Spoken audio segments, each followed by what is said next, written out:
2019 में फिर ये लोग बोलेंगे तुम्हारा दुश्मन मुसलमान है। आप इनसे पूछिए। और बल्कि मैं आपसे पहले पूछती हूं कि मुझे एक बात बताइए, आपके आरक्षण का विरोध कौन कर रहा है? कोई मुसलमान कर रहा है? बताइए कौन कर रहा है? मनुवादी कर रहे हैं। आपके बेटे रोहित वेमुला को फांसी पर चढ़ने के लिए क्या किसी मुसलमान ने मजबूर किया था? आपकी बेटी आसिफा को 8 दिन तक मंदिर के अंदर बंद करके दरिंदों की तरह नोच के पत्थर से उसका सर फोड़ करके क्या किसी मुसलमान ने यह काम किया था?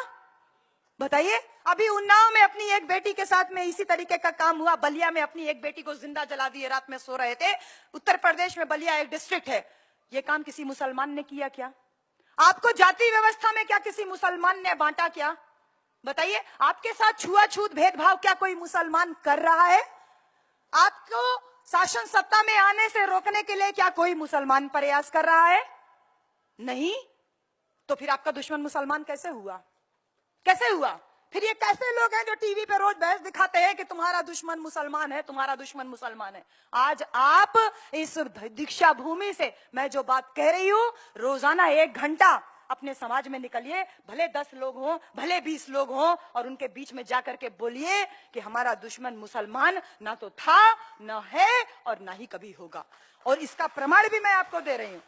इसका प्रमाण भी मैं आपको दे रही हूं कि जब हमारे बाबा साहेब लंदन में गोलमेज सम्मेलन में हमारे लिए 2 वोट के अधिकार की लड़ाई लड़ रहे थे, उस समय भी मोहम्मद अली जिन्ना और सर आगा खान नाम के 2 मुसलमानों ने बाबा साहब का सहयोग किया था। किसी मनुवादी ने नहीं सहयोग किया। हमारे बाबा साहब जब महाड़ में पानी का सत्याग्रह कर रहे थे, उस सत्याग्रह को करने के लिए भी एक मुसलमान ने अपनी जमीन दी थी, जिसपे बाबा साहब खड़े होकर के अपना भाषण किए थे। हमारे ज्योतिबा राव फूले जो औरत की शिक्षा के लिए पहला स्कूल खोले, उस स्कूल को खोलने के लिए भी उस्मान शेख नाम के एक मुसलमान ने अपनी जमीन दी थी। उस्मान शेख की पत्नी हमारी अजीज, हमारी अम्मी फातिमा शेख, वो दूसरी मुस्लिम महिला थी जिसने औरतों की शिक्षा के लिए माता सावित्रीबाई फूले के साथ में रोज कीचड़ और गोबर सहती थी। हमारे बाबा साहेब जब संविधान सभा में नहीं जाने दिया, इन लोगों ने तो ये बोला था कि ये तेली तमोली कुनबी कुनभटों को क्या संसद में जाकर के हल चलाना है? इन्हीं लोगों ने बोला था बाबा साहेब तुम्हारे संविधान सभा की खिड़की दरवाजे तो क्या रोशनदान तक बंद हैं। और तब ऐसे हालात में मैंने अभी आपको बोला था ना कि बंगाल के 48% मुसलमानों ने बाबा साहब को चुन करके संविधान सभा में भेजा, जो बाबा साहब भारत का संविधान लिख पाए। तो कैसे दुश्मन हुआ आपका? आप मुझे ये बताइए कि हमारे बाबा साहेब जब मालवीय जी, जिनके इंस्टीट्यूट में मैं पढ़ाती हूँ, मदन मोहन मालवीय बाबा साहब के हाथों का पानी पीने के लिए तैयार नहीं थे, उस समय मौलाना हजरत मोहानी ने अपने घर में रोजा इफ्तार की दावत दिया और अपनी प्लेट में बाबा साहब को बैठा करके खाना खिलाया। तो मुसलमान ने तो आपके साथ छुआछूत भी नहीं किया। और सबसे बड़ी बात है, मैं धन्यवाद करती हूँ मैडम आपका, बेनजीर मैडम, मैं आपका दिल से शुक्रिया अदा करती हूँ कि जब भारत और पाकिस्तान का विभाजन हुआ तो हमारी बेनजीर मैडम के पास अवसर था पाकिस्तान जाने का, लेकिन मैं हाथ जोड़ करके आपको शुक्रिया अदा करती हूँ कि आप लोगों ने कहा कि नहीं, ये भारत देश हमारी जन्मभूमि है, ये भारत देश हमारी कर्म भूमि है, अपने देश को छोड़ करके हम कहीं नहीं जाएंगे। तो जब ऐसा हमारे मुसलमान भाइयों ने हमारे साथ में किया, तो आपका दुश्मन मुसलमान कैसे हुआ? तो आपका दुश्मन है कौन?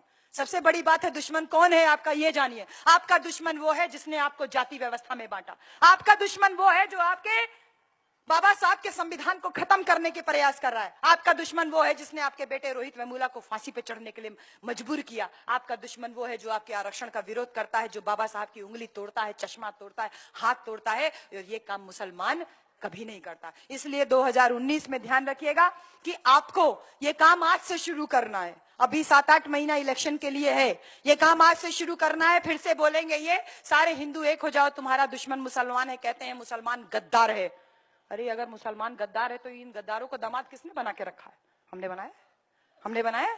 तुम दामाद भी बना लो तो कोई बात नहीं, और हम एक साथ अमन चैन से रहने देंगे, रहने की कोशिश करेंगे, तो तुम हमको मारोगे? तुम हमको कभी इखलाक के नाम पे, कभी किसी के नाम पे तुम हमको मारोगे, पीटोगे? ये सब काम हमारे लिए करोगे? तो इस बात को ध्यान रखिएगा। 2017 में उत्तर प्रदेश में इलेक्शन हुआ, इन लोगों ने यही नारा दिया, सारे हिंदू एक हो जाओ, तुम्हारा दुश्मन मुसलमान है। और सभी लोगों को लगा कि सच में वो हिंदू हैं, और ये कहा कि चमारों को छोड़ो, ये हाथी वाले हैं, अहिरों को छोड़ो, ये तो साइकिल वाले हैं, और बाकी सबको कहा कि सारे हिंदू एक हो जाओ। सारे लोगों को गलतफहमी हुई कि सच में हिंदू है, इसीलिए फोटो दिखाए शाहरुख खान का, ब्याह करा दिए अमरीश पुरी से।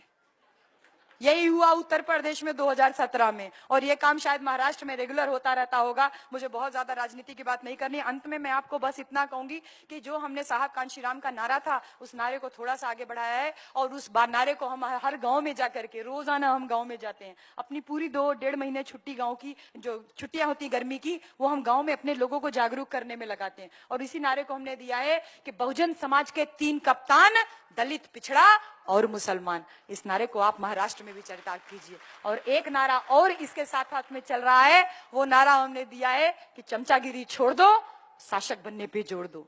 चमचा बन के रहोगे तो थोड़े समय का फायदा होगा, राजा बन के रहोगे तो तुम्हारी अगली पीढ़ी भी राजा बनने के लिए ही हमेशा ख्वाब देखेगी, सपना देखेगी। तो इन्हीं सारी बातों के साथ में मैं मैंने फेसबुक पे ये पोयम पढ़ी थी, और इसी वजह से ये आवाज केवल मेरी नहीं है, ये आवाज आप सब लोगों की है, ये आवाज उस आसिफा बेटी की है, ये आवाज रोहित वेमुला की है, ये आवाज हमारे सारे बहुजन समाज की है। वो आवाज है कि जब जुल्मतें बढ़ जाएं बहुत, ये जुल्म जो कर रहे हैं हमारे ऊपर, जब जुल्मतें बढ़ जाएं बहुत, एक लौ जलाना लाजिम है। जब हाकिम ही गुमराह करे, एक आवाज उठाना लाजिम है। जब कातिल संग हाकिम हो, हर लब पर एक पहरा हो, जब सहमी सहमी गलियां हो, जब खौफ का आलम गहरा हो, आवाम जगाना लाजिम है, आवाज उठाना लाजिम है। आवाज उठाने के लिए तैयार हो जाइए। जब कातिल उतरे सड़कों पर, ये मैं आसिफा के लिए डेडिकेट कर रही हूं, जब कातिल उतरे सड़कों पर, जब मुंसिफ ही घबराने लगे, 4 सुप्रीम कोर्ट के जजेस ने आकर के बोला था कि सब कुछ सही नहीं चल रहा है, जब मुंसिफ ही घबराने लगे, जब ताले लबों पे लग जाए, जब अपने आग लगाने लगे, इल्जाम लगाना लाजिम है, आवाज उठाना लाजिम है। हम गौरी लंकेश नहीं बनना चाहते, हम कलबुर्गी नहीं बनना चाहते, हम